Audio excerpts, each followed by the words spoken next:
बच्चों आज हम लोग इक्विपोटेंशियल सरफेस के बारे में बातें करते हैं।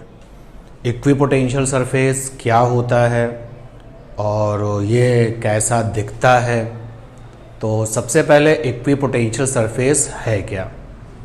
तो इक्विपोटेंशियल सरफेस एक ऐसा सरफेस होता है, एक ऐसा पृष्ठ होता है जो हमेशा direction of electric field lines के साथ 90 डिग्री का एंगल बनाता है, ऑलवेज 90 डिग्री। तो इक्विपोटेंशियल सरफेस एक ऐसा सरफेस है, कभी कभी ये सरफेस जो है आपको दिया जाएगा और अगर ना दिया जाए तो फिर आप इसको इमेजिन कर सकते हैं कि अगर कोई सरफेस आपको इक्विपोटेंशियल दिया जा रहा है तो okay, otherwise you can imagine the equipotential surface. तो इक्विपोटेंशियल सरफेस की पहले डेफिनेशन देखते हैं कि इसकी डेफिनेशन क्या है।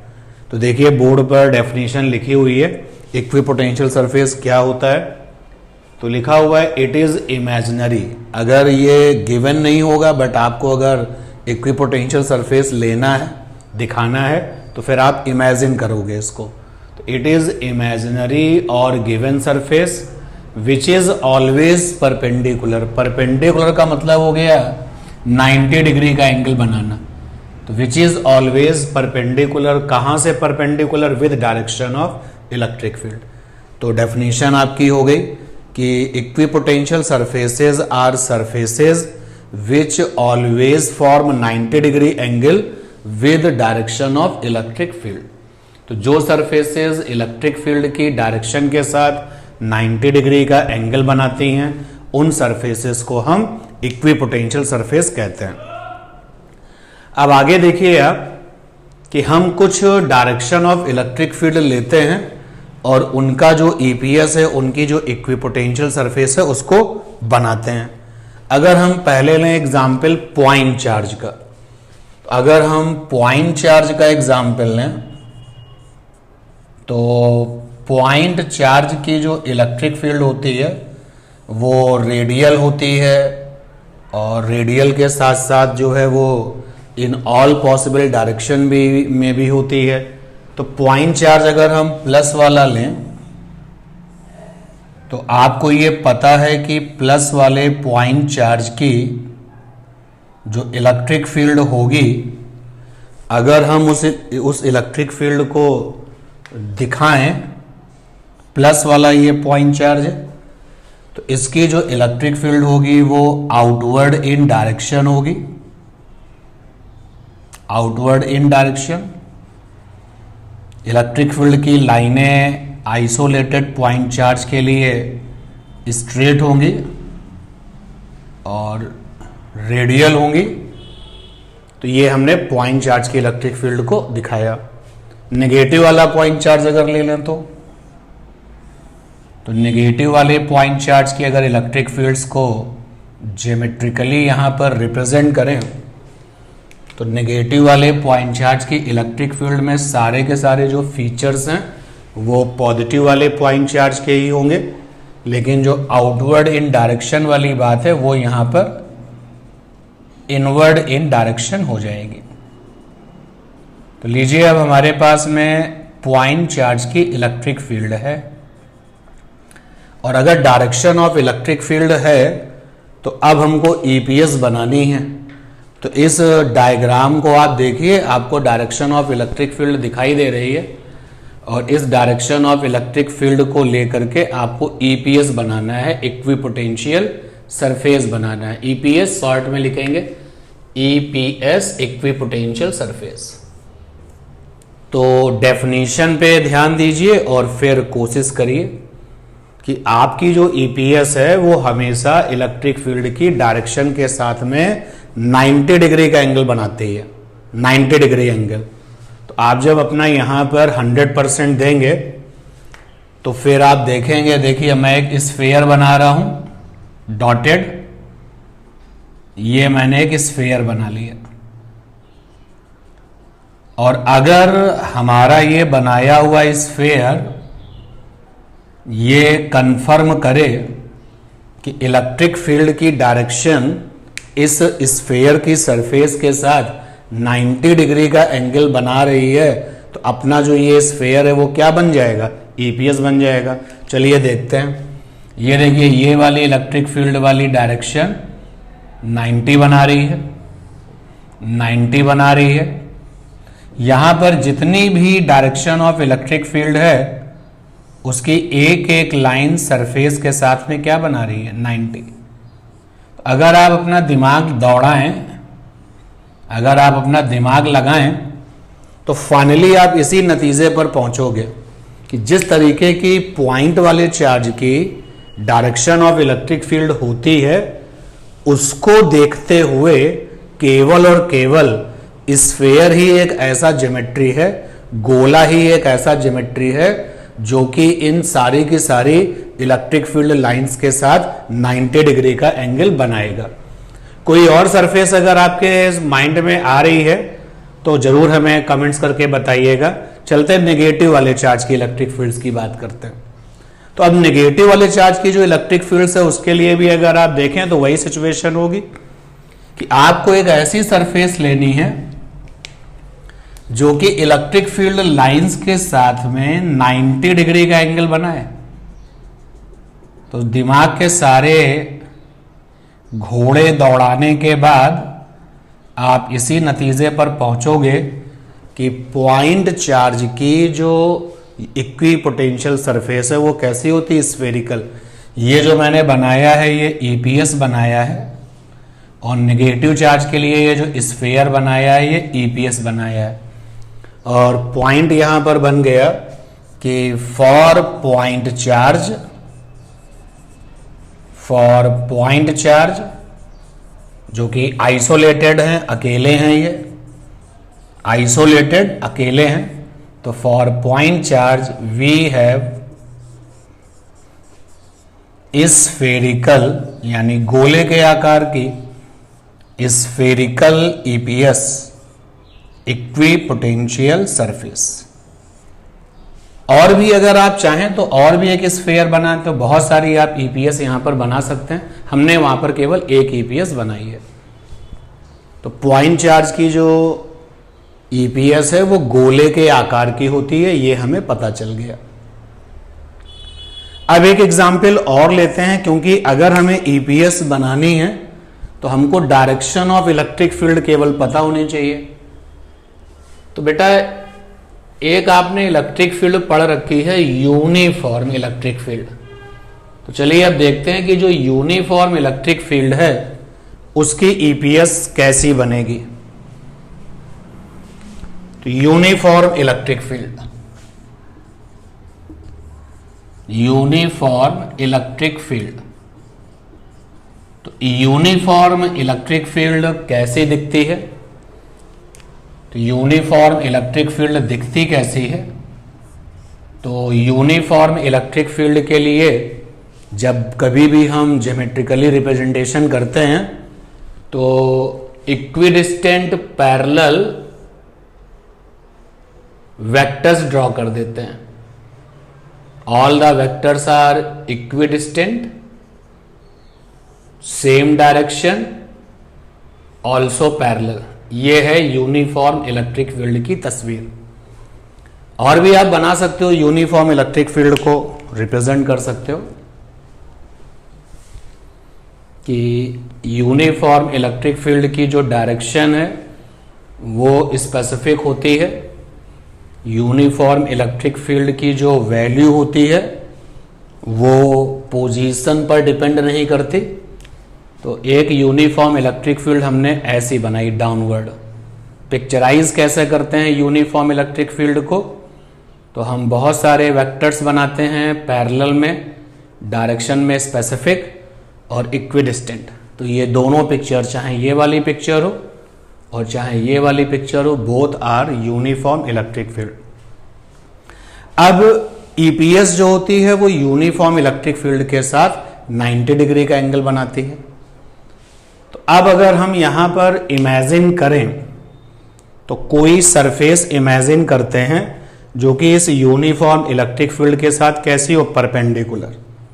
सपोज कर लो कि हमने जो सरफेस इमेजिन की है वो रेक्टेंगल शेप है, रेक्टेंगल शेप है ये। और ये हमारी रेक्टेंगल शेप जो इमेजिनरी सरफेस है वो इस इलेक्ट्रिक फील्ड की डायरेक्शन के साथ में 90 डिग्री का एंगल बना रही है। यहां पर भी आप ऐसे इमेजिन कर सकते हो। चलो यहां पर ईपीएस बनानी थी तो केवल एक ही बाउंडेशन है कि surface should be perpendicular with the direction of electric field. तो यहां पर हमने एक सरफेस इमेजिन की है और वो सर्कल शेप है, सर्कल शेप। जिस तरीके से हमने यहां पर इमेजिनेशन किया है, अब इस जगह पर हमने सर्कल शेप इमेजिन किया है तो all the field lines are perpendicular with the surface. Electric field की लाइनें जो सर्कल शेप हमने इमेजिन किया है, सारी की सारी इलेक्ट्रिक फील्ड लाइनें उस सरफेस के साथ में कितने डिग्री पर है? 90। सिमिलरली यहां पर हमने रेक्टेंगल शेप इमेजिन किया है तो all the electric field lines are perpendicular to imaginary surface. तो यहां पर हमने सीखा क्या कि यूनिफॉर्म इलेक्ट्रिक फील्ड की जो ईपीएस है वो कैसी है। तो देखो ज्योमेट्री में आप जो है रेक्टेंगल भी देख रहे हो, ज्योमेट्री में यहां पर कैसी है? सर्कल शेप भी है। तो ज्योमेट्री में ये डिफरेंट आप इमेजिन कर सकते हो, बट एक बात पक्की है वो पक्की बात ये है कि फॉर यूनिफॉर्म इलेक्ट्रिक फील्ड जो ईपीएस होगी, EPS will be two dimension geometry. Two dimension geometry का मतलब हो गया एरिया वाली ज्योमेट्री, उसमें वॉल्यूम नहीं होगा, एरिया वाली ज्योमेट्री। अब वो चाहे आप स्क्वायर वाला शेप ले लें, आप सर्कल वाला शेप ले लें, आप रेक्टेंगल वाला शेप ले लें, या फिर आप कोई टेढ़ा मेढ़ा 2 डायमेंशन इरेगुलर शेप ले लें, बट ये कंफर्म हो गया कि यूनिफॉर्म इलेक्ट्रिक फील्ड की जो ईपीएस है वो देखने में अलग अलग तरीके की होगी, बट ऑलवेज वो ऐसी होगी कि उसमें एरिया होगा, उसमें वॉल्यूम नहीं होगा। जबकि इसके पहले पॉइंट वाले चार्ज की जो ईपीएस थी वो स्फेरिकल थी, जिसमें वॉल्यूम भी होगा और उसमें एरिया भी होगा। तो ईपीएस हो गई आपकी यूनिफॉर्म इलेक्ट्रिक फील्ड की। अब हम बात करते हैं ईपीएस किसी चार्ज बॉडी के लिए। भाई आपके पास में कोई चार्ज बॉडी है, तो जितनी भी चार्ज बॉडीज हैं वो अपने आप में ईपीएस होती हैं। इस बात पर थोड़ा ध्यान दें, अच्छे समझिए। भाई पॉइंट चार्ज की इलेक्ट्रिक फील्ड के लिए तुमने ईपीएस डिस्कस किया, यूनिफॉर्म इलेक्ट्रिक फील्ड के लिए आपने ईपीएस डिस्कस किया। अब बात हो रही है कि हमारे पास में जो चार्ज क्या जो सोर्स है वो बॉडी पर चार्ज है। तो इस पॉइंट पर जरा ध्यान दें, all conducting charge bodies are also EPS. जैसे एक आपके पास में कंडक्टिंग चार्ज बॉडी है, इस शकल की है, इरेगुलर सी शकल है इसकी, तो इस शकल की जो टेढ़ी मेढ़ी शकल की ये चार्ज बॉडी है, ये अपने आप में ईपीएस भी है, यानी यही ईपीएस भी है। तो चार्ज बॉडी की जिस शकल में चार्ज है, चार्ज बॉडी की जिस ज्योमेट्री में चार्ज है, वही ज्योमेट्री वो अपने आप में क्या है? ईपीएस है। मतलब अगर हम इसको ऐसे लिखना चाहें तो ज्योमेट्री यानी कि शकल सूरत, geometry of all charged bodies are EPS also.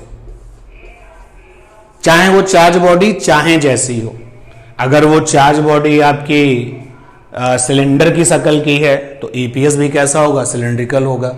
तो चार्ज की बॉडी ज्योमेट्रिकल में जैसी भी है, ज्योमेट्री में जैसी भी है, उसकी ईपीएस भी कैसी होती है? वैसी होती है। क्यों होती है? भाई ऐसा क्यों हमने कह दिया, तो उसको भी देखो एक्सप्लेन करते हैं, इसी से एक्सप्लेन करते हैं। ये एक अजीब सी दिखने वाली कंडक्टिंग चार्ज बॉडी है और जिस शक्ल की ये है वही अपने आप में ईपीएस भी है। क्यों है ईपीएस, देखिए समझिए बात को। भाई देखिए आपके पास में है delta V is equal to integration E dot D R, ये है रिजल्ट। यहां से आ जाएगा E D R cos theta is equal to क्या आएगा, डेल्टा वी। समझना बात को। अब डेल्टा वी की वैल्यू क्या होगी, वो तो जीरो होगी। क्यों होगी भाई, क्योंकि आपको पता है कि डेल्टा वी बराबर होता है V final minus V initial. और अगर हम इस चार्ज बॉडी में एक इनिशियल पॉइंट ये लें और फाइनल पॉइंट ये लें, I for initial F for final, या अंदर हम ले लें, कोई प्रॉब्लम नहीं है। जैसे एक पॉइंट हमने सरफेस पर लिया, दूसरा पॉइंट भी सरफेस पर लिया, तो आपको पता है कि जितनी भी कंडक्टिंग चार्ज बॉडीज हैं उनकी सरफेस पर जो पोटेंशियल होता है उनके अंदर जो पोटेंशियल होता है वो सेम होता है। जितना पोटेंशियल यहां पर होगा उतना ही पोटेंशियल यहां पर होगा, उतना ही पोटेंशियल यहां पर होगा। इसलिए डेल्टा वी की वैल्यू क्या आएगी, जीरो। अगर यहां पे जीरो आएगा तो यहां से कॉस थीटा की वैल्यू कितनी आ जाएगी, जीरो। तो यहां से थीटा की वैल्यू कितनी आ जाएगी, 90 डिग्री, क्योंकि कॉस थीटा जीरो का मतलब हो गया cos theta is equal to cos 90 degree. तो थीटा 90 डिग्री, तो थीटा अगर 90 डिग्री है तो ये थीटा किसके किसके बीच का एंगल है, E for electric field, D R for displacement. जरा देखो, अगर आपने ये इनिशियल लिया है और ये फाइनल लिया है तो डिस्प्लेसमेंट क्या हो गया, डिस्प्लेसमेंट हो गया ये हो गया। अगर आपने ये इनिशियल लिया है, ये फाइनल लिया है, तो डिस्प्लेसमेंट हो गया ये। तो जो इलेक्ट्रिक फील्ड होगी वो कैसी होगी, 90 डिग्री पर, क्योंकि डिस्प्लेसमेंट के साथ ई कितना होगा, 90 डिग्री। तो जो इलेक्ट्रिक फील्ड का ई होगा वो क्या होगा, 90 डिग्री पर। तो इलेक्ट्रिक फील्ड का ई 90 डिग्री पर है, उसके साथ में ये सरफेस कैसी है, वो भी 90 डिग्री पर है। प्रूफ हो गया कि जो सरफेस है वो अपने आप में क्या है, ईपीएस है। तो ये ईपीएस के पॉइंट्स थे। For the point charge EPS spherical होती है, यूनिफॉर्म इलेक्ट्रिक फील्ड की ईपीएस 2 डायमेंशनल होती है, जबकि कंडक्टिंग की चार्ज बॉडीज देखने में जैसी होती हैं वो अपने आप में क्या होती हैं, ईपीएस होती हैं। अब ईपीएस में अगर हम 2 या 2 से ज्यादा पॉइंट लें किसी भी ईपीएस में, जैसे सपोज कर लो कि पॉइंट चार्ज की ईपीएस है, तो पॉइंट चार्ज की ईपीएस गोले के जैसी थी। ये है पॉइंट चार्ज की ईपीएस, पॉइंट चार्ज की ईपीएस है ये पॉइंट चार्ज है, मान लेते हैं प्लस क्यू है। अब इसकी ईपीएस में अगर हम डिफरेंट पॉइंट्स लें, जैसे ये पॉइंट है, ये पॉइंट है, ये पॉइंट है, अगर इस पॉइंट का नाम ए है, इसका नाम बी है, इसका नाम डी है, तो यहां पर अगर पोटेंशियल वी ए है, यहां पर अगर पोटेंशियल वी बी है, यहां पर अगर पोटेंशियल वी डी है, तो सारे के सारे जो पोटेंशियल है वो कैसे होते हैं, same. All the different points over A given EPS having the same potential value. एक ही ईपीएस में अगर ढेर सारे पॉइंट हैं तो उनके पास जो पोटेंशियल वैल्यू होगी वो कैसी होगी, सेम होगी।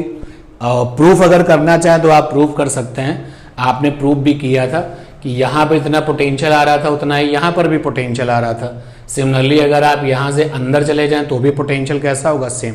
तो जितनी भी पॉइंट्स किसी सिंगल ईपीएस पर ली जाएंगी उन सारी पॉइंट्स पर जो पोटेंशियल वैल्यू होगी वो सेम होगी।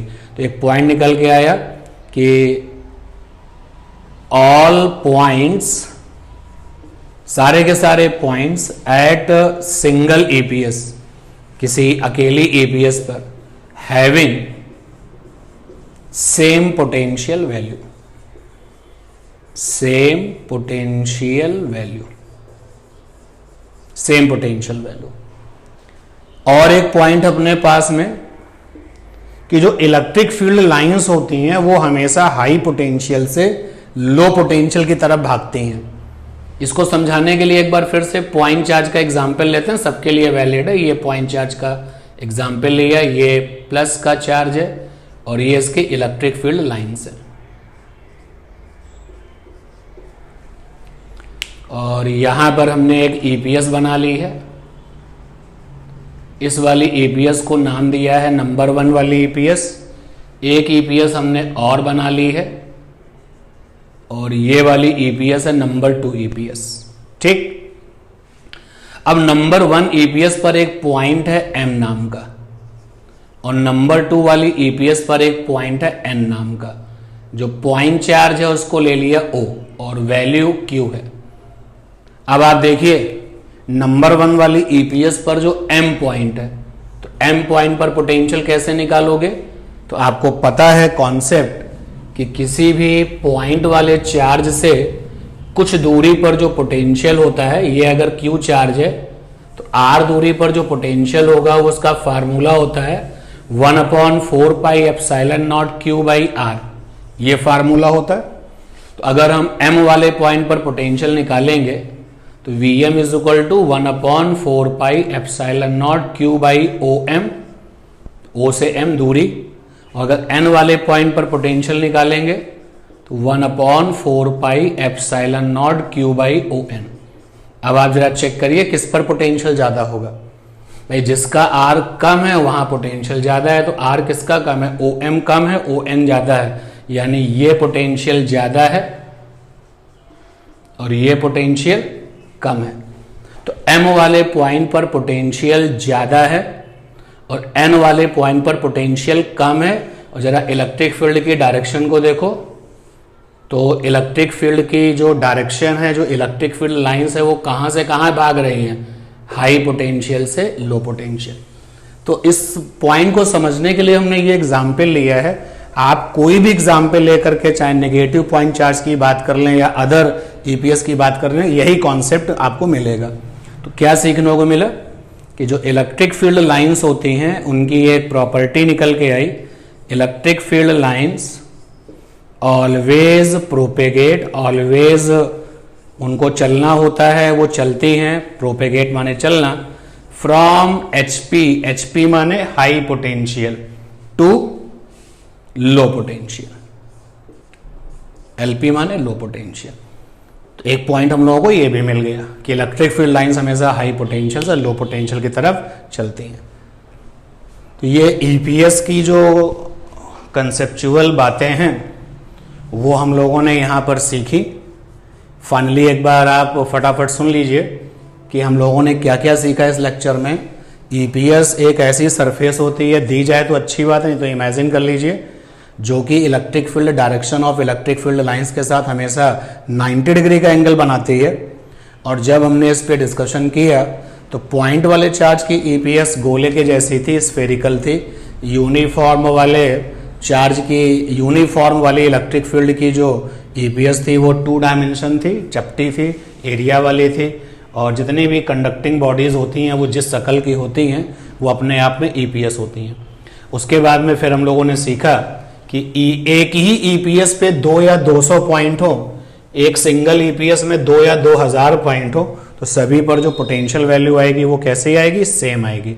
और फिर एक एग्जाम्पल लेके देखा कि इलेक्ट्रिक फील्ड लाइंस हमेशा हाई पोटेंशियल से लो पोटेंशियल की तरफ भागती हैं। तो आप इन पॉइंट्स को देखिए, समझिए।